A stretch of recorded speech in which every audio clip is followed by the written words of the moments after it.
अगर अंग्रेजों के भारत आने की बात करें तो उन्होंने 16वीं शताब्दी में ही भारत में दस्तक दे दी थी। आपको जानकर हैरानी होगी कि जब शाहजहां ताजमहल बना रहा था तब दूसरी तरफ अंग्रेज भारत में पैर पसारने की कोशिश कर रहे थे। इसके बाद भारत में छोटे बड़े कई राजाओं के अलावा दो बड़ी ताकतें बची थी। एक थी औरंगजेब की मुगलिया सल्तनत और दूसरी थी मराठा साम्राज्य। अंग्रेजों ने इंतजार किया कि ये दोनों आपस में लड़े। अंग्रेजों ने इसके कई प्रयत्न भी किए और इसके सालों बाद अंग्रेज धीरे धीरे विविध जगहों पर भारत में सत्ता में आने लगे और उनकी इन मंशा कामयाब होने में 100 से भी ज्यादा साल लग गए और ऐसे साल आया 1800 का। तो चलिए दोस्तों, आज इस वीडियो में हम जानते हैं कि सन 1800 में भारत कैसा था। दोस्तों, इस समय भारत या दुनिया में भी कोई बड़ी टेक्नोलॉजी नहीं हुआ करती थी। हमारे यहाँ अधिकांश लोग धोती और गमछा पहना करते थे और बहुत अमीर लोग कुर्ता पहन लिया करते थे। बाद में अंग्रेजों की शर्ट और टी शर्ट को भी कुर्ता ही कहा जाने लगा। आज भी अगर आप उत्तर प्रदेश या पश्चिम बिहार में जाए तो कुछ वरिष्ठ लोग शर्ट और टी शर्ट को कुर्ता ही कहते हैं। उस समय ज्यादातर जगहों पर भीड़ भाड़ नहीं हुआ करती थी। पूरे भारत में करीब 16 करोड़ ही लोग थे और यहाँ पर पूरा भारत यानी कि अखंड भारत, जो भारत पाकिस्तान, बांग्लादेश, बर्मा और अफगानिस्तान से मिलकर बना था। यानी कि आज के इन 5 देशों के विस्तार में सिर्फ 16 करोड़ लोग ही रहा करते थे। उस समय भारत में बहुत ज्यादा प्रोफेशन नहीं हुआ करते थे।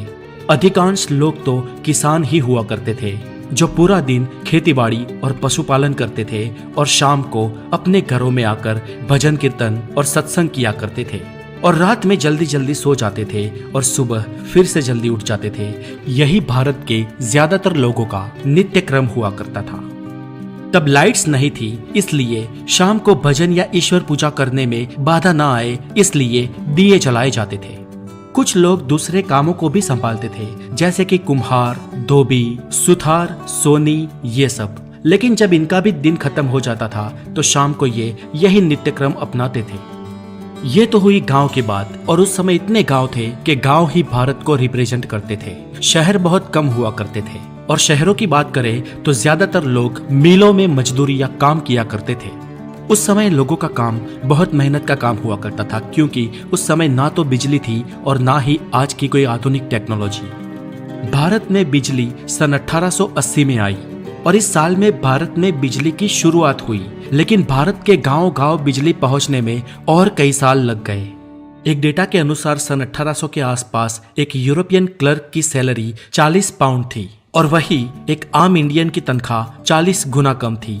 और दोस्तों, इससे आप ये अंदाजा लगा सकते हो कि भारतीय किसानों की क्या आय रही होगी। ऊपर से किसान हर साल बाढ़, सूखे और लगान की मार झेलते थे। दोस्तों, उस समय कुछ अमीर तबक्का भी हुआ करता था, जिनमें से सब नहीं, लेकिन कुछ लोग हमेशा ये फिराक में रहते थे कि कैसे करके अंग्रेजों के साथ उनकी दोस्ती हो जाए। और कुछ अमीर अपनी सूझबूझ और स्किल के माध्यम से ठीक ठाक पैसे कमा लेते थे। आज के समय में बीमारियां आम हो गई है, लेकिन उस वक्त भी कई बीमारियां मौजूद थी जब कॉलेरा और प्लेग आम थे। इन बीमारियों की कोई दवाई भी नहीं थी और इनके सामने लोग बेबस थे।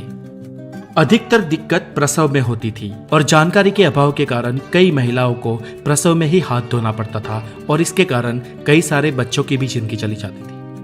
और अगर बात करें उस वक्त के कुछ चुनिंदा लोगों की जिसे खुश कह सकते हैं, तो वो बस वही लोग थे जो या तो कोई अच्छे किंगडम में रहते थे या तो अमीर थे।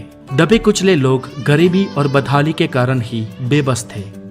एजुकेशन की बात करें तो उस वक्त 10% से भी कम भारतीय पुरुष पढ़े लिखे थे और 1% से भी कम महिलाएं, और इनमें से ज्यादातर आंकड़ा शहरों का ही है। गांव में इससे भी बदतर हालत थे। पर हालांकि ऐसा नहीं था कि वो ना पढ़े लिखे लोग स्किल्ड नहीं थे।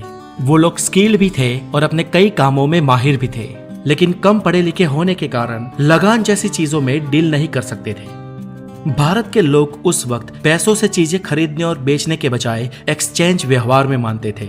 जैसे एक मटके के बदले 5 किलो चावल या 10 किलो आटे के बदले 5 किलो दाल। ज्यादातर गांव में ऐसे ही व्यवहार होता था। चीजों के बदले चीजें दे दी जाती थी और ऐसे गांव में सभी लोगों के पास सब कुछ पहुंच जाया करता था और खासकर गांव से अनाज बाहर बेचने को जाने की भी जरूरत नहीं पड़ती थी। तो दोस्तों, 18वीं शताब्दी का भारत कुछ ऐसा था। उस समय कुछ चीजें बहुत ही अच्छी थी तो कुछ बहुत ही खराब। और ऐसा लगभग हर समय में होता है। हर समय कुछ पॉजिटिव और कुछ नेगेटिव्स एक साथ ही पाए जाते हैं। तो आपको कैसा लगा ये भारत, और अगर आप उस वक्त की किसी चीज के बारे में जानते हैं तो हमें कमेंट में जरूर लिखें। और अगर आप नए हैं तो हमारे चैनल द नॉलेज को जरूर सब्सक्राइब करना बहुत सारा ध्यान रखें। Have a good day, take care.